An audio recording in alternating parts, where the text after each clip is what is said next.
I'm Marcus DeVries. I'm AJ Pop. I'm Benjamin Schweller, and this is our teacher, Beau, Wright. Great. Let's get to it. We love Unit 1. We think Unit 1 is the greatest, so we're excited. We're going to be dealing with question 1 today. I'll read it to you and then we'll listen to what you have to say. Why did the founders prefer a republican form of government to a democracy? Does such sentiment exist today? Explain your response.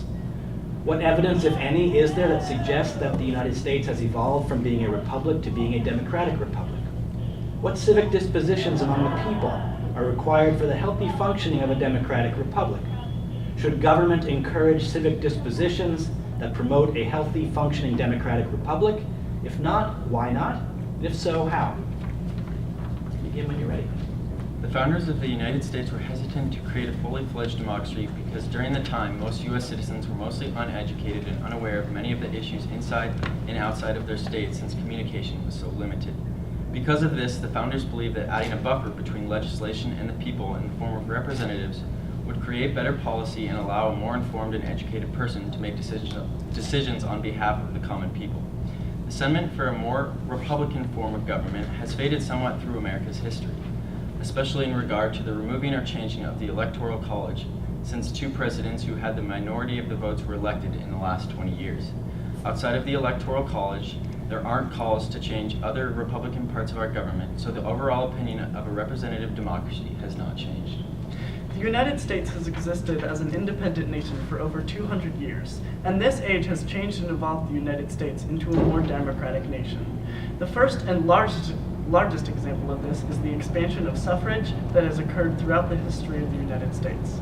Now, almost everyone who is 18 or older can vote, in comparison to only white property-owning males being able to vote at the birth of the U.S. Many amendments and laws passed to bring such a drastic change in voting about, and this legislation took most of our country's history to come into fruition. These amendments include the 14th Amendment, which defines citizenship in a broad sense, giving former slaves citizenship. The 15th Amendment, which allowed any male to vote regardless of their race. The 19th Amendment, which allowed females to vote. The 24th Amendment, which banned all poll taxes that targeted low-income, usually black voters. The Voting Rights Act of 1965, which protected African Americans' right to vote. And the 26th Amendment, which allows those who are 18 years old or older to vote. Because of these amendments, it's clear that the United States has become more democratic because more citizens have gained the right to vote and participate in the U.S. government. The second example of evolution is the election of process for senators. Originally, senators were elected by state legislators, but are now elected by the people.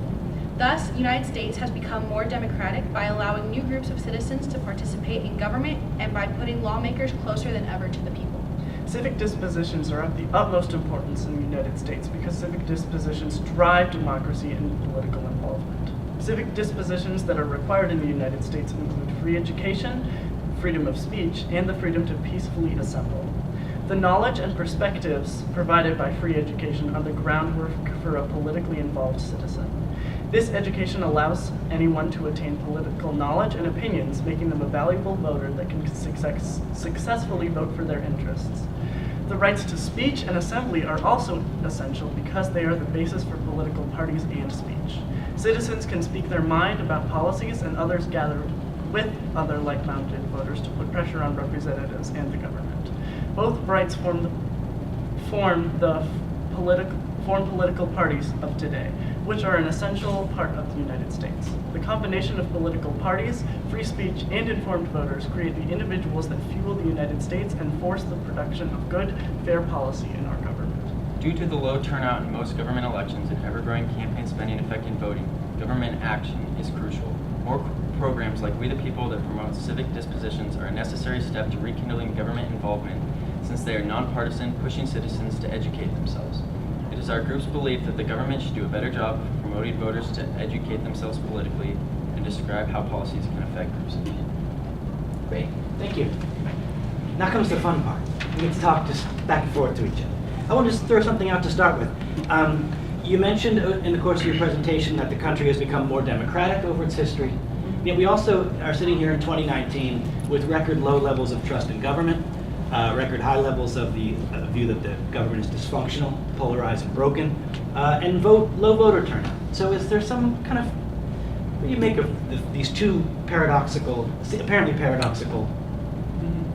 So on one hand, more people have received the right to vote, and so they're more able to impact government policy. But on the other hand, the expansion of the executive branch and the bureaucracy of our government has made our government as a whole a lot more clunky and hard to manage.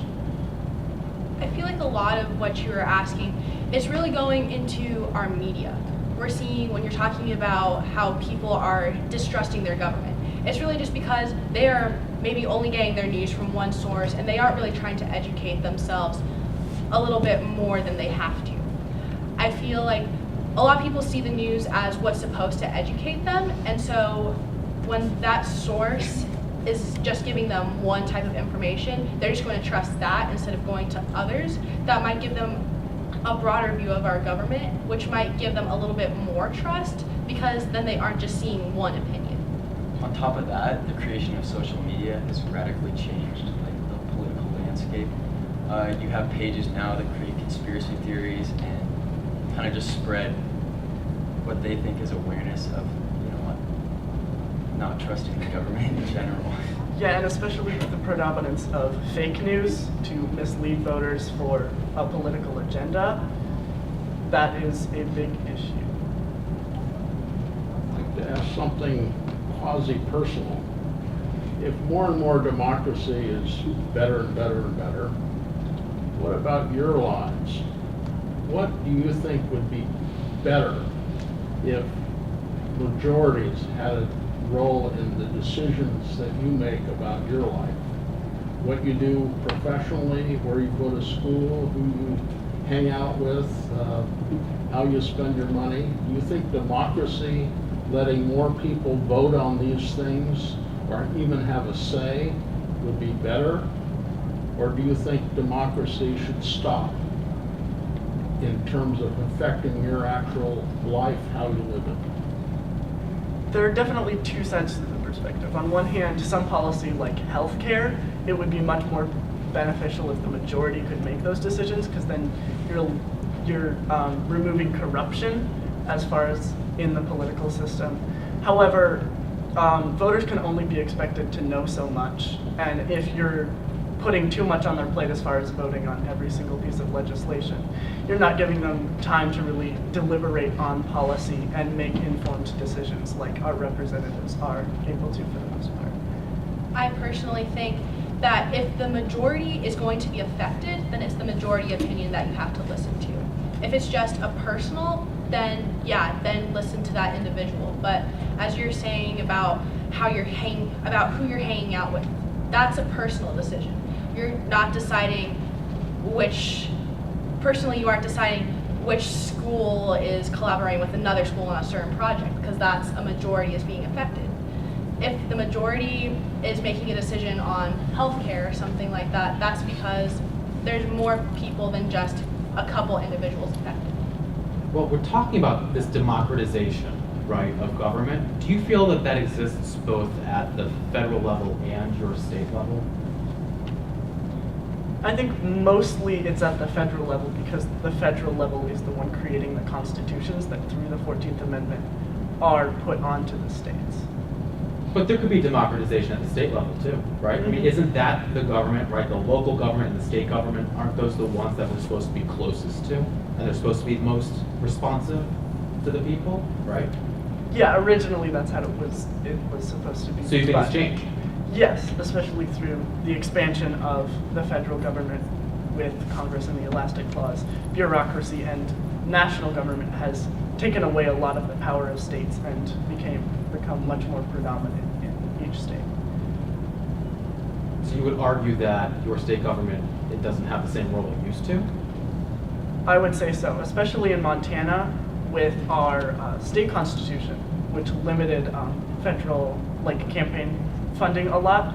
And the Supreme Court case, I'm forgetting the name of it right now, but it had to do with campaign funding and limiting that, and the Supreme Court case removed that. So Had a question? I'm sorry. Oh, wait. No. We only one minute? Oh. Okay.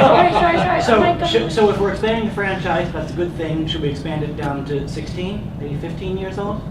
16-year-olds get the vote?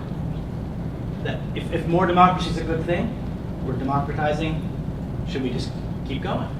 Well, democratization is good to a point. If you continue to lower the voting age, you are creating more uneducated voters, especially when a person hasn't gotten out of high school yet. They really they haven't developed a world perspective of their own, really, and so they're only voting like their parents, really, and so you're just perpetuating those same political beliefs through generations.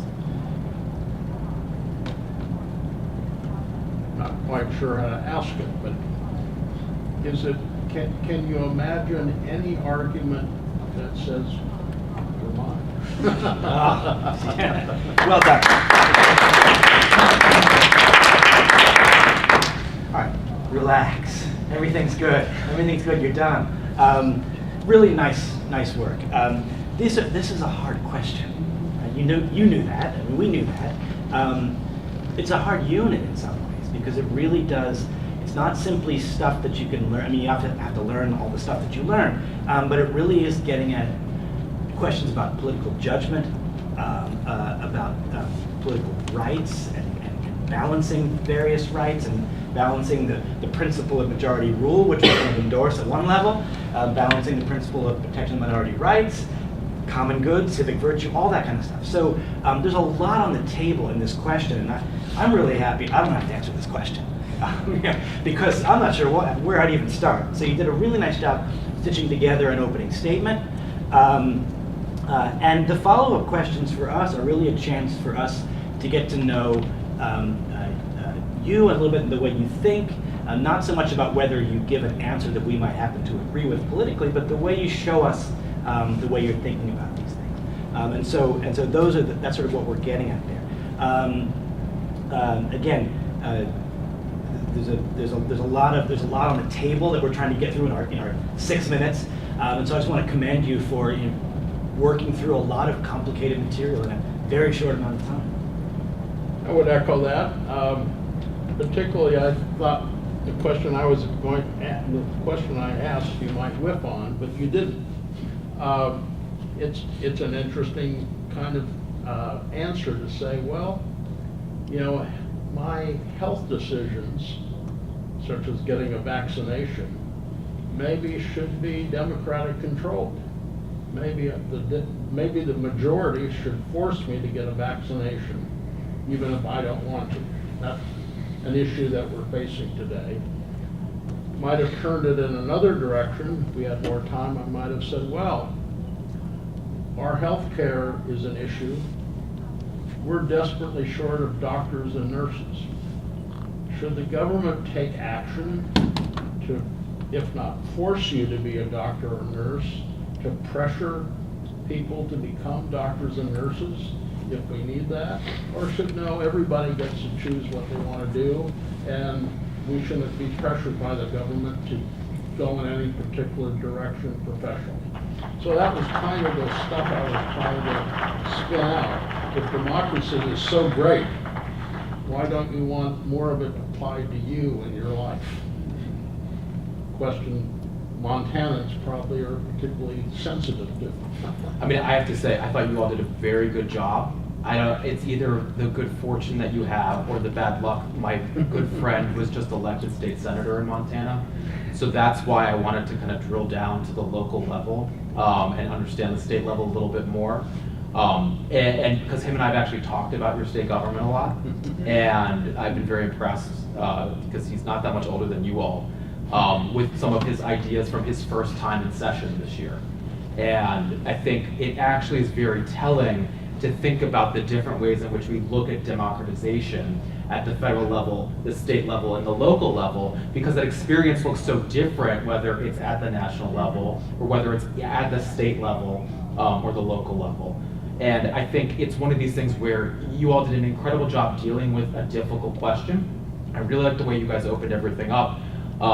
And you have a state with such rich history that actually lends itself very much to this question in some ways, in very unique ways. So I thought you all did a very, very good job. You should be very proud of yourselves. I was very, very impressed. Well done. Well done.